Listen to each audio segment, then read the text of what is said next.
Rosemarie, I'm going to direct this one to you. I'm going to throw media agencies under the bus because they're not here on stage.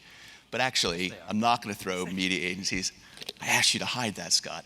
I'm not going to throw media agencies under the bus. I'm going to throw the holding companies under the bus. They, some would say, greedily separated media from creative many years ago. And this has opened up a gap that hasn't been filled and maybe hasn't caused harm until now. Is this the fault of media agencies being separated from creative agencies, and these guys are just filling the gap?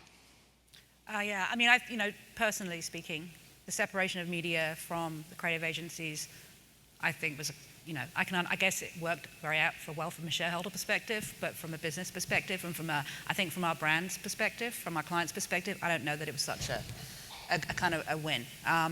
However, I think that was then, and we have to kind of think about now, and I think now more and more agencies are bringing media back inside at the center of their organizations again, because it's not about the kind of huge big buys that you're making, it's more about kind of real-time management of stuff, and I think agencies are able to do that again, and the very best agencies are doing that, and so that's, I think you'll see that coming back together again. It'll configure itself very differently, but I think it will definitely come back together again. Eric, some people are saying that it has come back together when BuzzFeed, media platform, or Troy Hurst work directly with a creative agency. That's recoupling creative and media. Is that the new model? I mean, that's definitely worked well for us. We don't do it enough, but we also do it with, firms like Scott's, and also Digitas, where there is a media agency as part of Digitas. There was one as part of and some of our best partnerships have worked well there. So I think you're right. And I think, to answer the question, I think it's more what Troy said, but why this opportunity exists. But I do think that the silo was a mistake, and I think that we are seeing that come back together again. We've seen it in some of the smart agencies, and certainly some of our best partnerships is where we get together and we get to think about the idea and the distribution together. That's how we think about it. It's the art and the science. You can have a great idea, but if you optimize the hell out of it and it doesn't get anybody to smile or pull heartstrings like his did or drive it in motion, it doesn't matter, right? So we think about the idea and the distribution together. So we like to get all those people together, share ideas, share best practices, educate them on what we do best as BuzzFeed, hear what they know about the brand. Everything you guys said about what the agency brings to the table is right. You guys know the brand better. You know what attributes they want to communicate to the world or what they stand for. You've got hopefully years and years of experience. So to me, that is the best partnership and collaboration that works.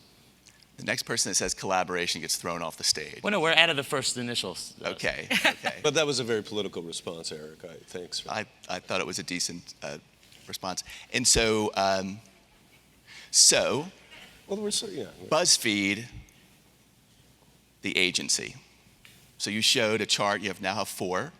Why couldn't there be a 5th? Because you, in terms of content creation and distribution, why don't you start buying media off the platform like a media agency? Well, we do. That's it. You heard it here. I mean, we do. Troy has a studio. HuffPost. A lot of media companies have studios. We call ours the creative team. We have a branded video which team. is distributed on your platform. When our content, but when a brand comes to us, even the brands that we worked with here, they're paying for us to create content, distribute it on BuzzFeed, but we also distribute it socially. A big part of the distribution strategy is to get it out on Facebook, on Pinterest, on Twitter, and getting people to talk about it and have a social conversation. So we have a team internally called our social discovery team that buys on Facebook, that buys on Twitter, that buys on, and also does a lot of organic outreach as well. So from that perspective, we are doing a lot of the components. But I don't know that we'd actually be the media buy. I don't see us becoming the media buy. I think this idea that when media publishers create content studios, they're competing with agencies, I find kind of ridiculous, and I don't find it to be true. There was a headline about it last week with the iHeart studios.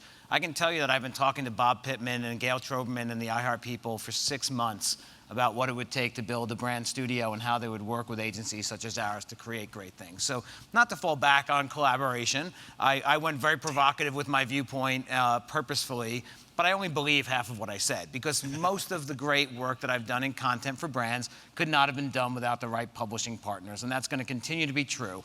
There are cases as well when these media publishers create brand studios where some brands will go directly to them and work directly with them, and that's fine. It's not usually sustainable, it's not usually scalable, and it's not usually put with an idea at the center and the ability to bring that idea to life with multiple partners, which I believe is how it has to go. But we do all have to work together, and what's really the most promising thing to me, and I worked at a media agency doing this with some success for 5 years, and in Digitas, of course, what's great about it is we are a media agency, and we are a creative agency, and we are a technology agency, and it's all of those things in one place. But we saw with Condé Nast announcing its branded content studio, 23 Stories, last week, that they're going to allow their editors to work on stories. Now, of course, we saw the same hand-wringing then from the media insiders that this was a bad thing, but this is a good thing. We have got to get the relationship past the transactional, and there are too many publishers who still feel they have to protect their editorial programming people from these conversations.